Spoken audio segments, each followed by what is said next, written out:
आम्ही सारे खवय्ये. आणि बल्लवाचार्य आलेले आहेत, रोहित भाऊ, आणि सज्ज झालेले आहेत. पण म्हणजे घाबरला नाही आहेत ना तुम्ही? नाही, बिलकुल नाही. शुअर ना? अशा काही जुन्या आठवणी वगैरे तुम्हाला सगळ्या फसलेल्या पदार्थांच्या अशा काही येत आहेत का? असं मी कधी केले नाही, फक्त मी चहा केलेला एकदा. हो, तो माहिती आहे आम्हाला. कसा केलाय ते माझी आईच सांगेल, कारण की तिला म्हणजे तब्येत ठीक नसताना मी एकदा तिला चहा करून दिलेला आहे. आणि नंतर आईची तब्येत एकदम राईट फाईट झाली. एकदम आईला विचारायला पाहिजे की काय काय एकंदरीत चिरंजीवांबद्दल म्हणणं काय, जरा आईचं पण म्हणणं ऐकूया. रोहितला तशी स्वयंपाकाची आवड नाहीये, पण एकदा मला अगदी तब्येत ठीक नव्हती तर मी झोपले होते, तर त्याने मला इतका छान चहा करून दिला. एकदाच मी त्याला सांगितलं होतं की असं असं करायचं, तर ती आठवण अगदी मला नेहमीसाठी. तर आता हे जे आहे तयारी आईनी करून दिलेली, तर ती कसली तयारी आहे ते तरी माहिती आहे ना? हो, बिलकुल माहिती. कसली आहे? ही काकडी पिठाची तयारी आहे. काकडी पिठाची तयारी आहे. काकडी रोहितनी खास आणलेली आहे. आणि पीठ कसलं आहे ते माहिती आहे? सातूचं पीठ आहे. माहिती. मला तसं सगळं पुष्कळ माहिती माहिती आहे याच्यातलं. पुष्कळ माहिती आहे. अरे काय माहिती आहे ते साहित्य जरा लिहून घ्या काकडी पिठाचं. साहित्यामध्ये आपण हे सातूचं पीठ घेतलं आहे पहिले, त्याच्यानंतर काकडीचे पीसेस करून घेतले आहेत उभे, त्याच्यानंतर मिरची आहे, हळद आहे, हिंग आहे, मोहरी आहे, तेल, कढीपत्ता, मीठ आहे, लिंबू आणि साखर. साहित्य तरी नीट सांगितलेलं आहे सगळं. आणि आता बघूया काय करतात ते. बरं, हे जे आहे केलेलं, तर ते काय फोडणी द्यायची त्याला? आधी आपण तेल तापायला ठेवणार आहे. तेल एकदम चांगलं गरम झालं की त्याच्यामध्ये आपण मोहरी टाकणार आहे. पण हे शिकवलं कोणी म्हणजे? ते शिकवलं कोणी नाही, पण मी पाहिलं आहे लोकांनी करताना, आणि आमच्याकडे नेहमीच बनतं काकडी पीठ. क्या बात आहे. तसं मला वेळ नसतो, पण तरी मी त्याच्यात पाहिलं की हे कसं बनू शकतं, काय त्याच्यामध्ये असू शकतं, हे सगळं मी पाहिलेलं आहे. त्याच्यामुळे मी थोडंसं काहीतरी करू शकतो असं वाटतं. आणि एवढं हेल्दी, ते सातूचं पीठ अतिशय हेल्दी असतं ना? पण टेस्ट एकदम छान असते काकडी पिठाची, एकदमच. आणि नागपूरचा एकदम फेमस पदार्थ आहे हा. क्या बात आहे. तर आता मोहरी तडतडल्यानंतर काय पाहिजे? त्याच्यानंतर आपल्याला त्याच्यात हळद टाकायचं आहे.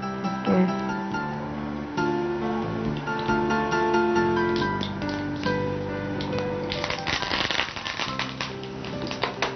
असं भाजता वगैरे की नाही कधी फोडणी वगैरे केलेली असताना? नाही, मी कधी तसं मला प्रसंग नाही आला. थोडं हिंग टाकायचं आहे. ओके. मिरच्या? मिरची टाकून 2-3. आणि आता पीठ ना? पिठाला वेळ आहे थोडंसं परतायचं. परतल्यानंतर थोडंसं मग पीठ टाकायचं. ठसका लागायच्या आत जरा पीठ घालूया.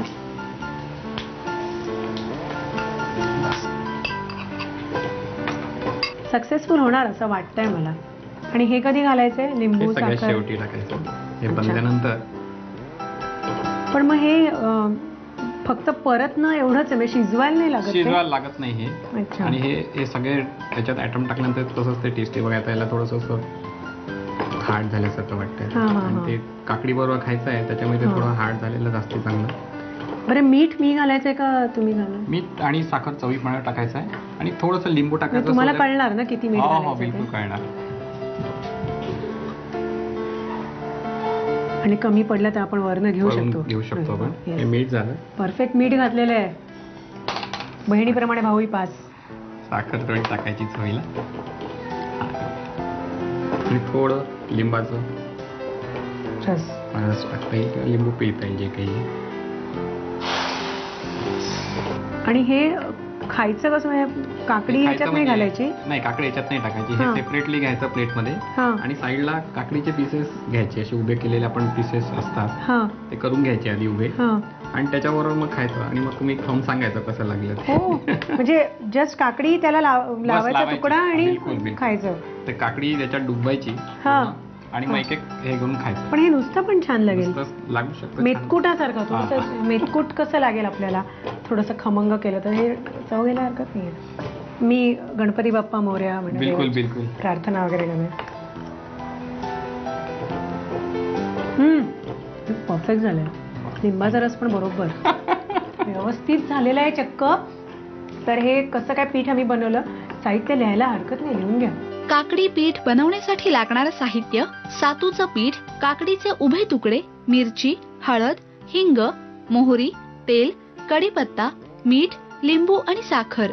कृती: प्रथम एका कढईमध्ये तेल गरम करून त्यामध्ये मोहरी, हळद, कढीपत्ता, हिंग, हिरव्या मिरच्यांचे तुकडे आणि सातूचं पीठ घालून मिश्रण खरपूस भाजून घ्यावं. त्यामध्ये मीठ, लिंबाचा रस आणि साखर घालून मिश्रण वाफवून घ्यावं. काकडीच्या तुकड्यांबरोबर हे सातूचं भाजलेलं मिश्रण सर्व्ह करावं.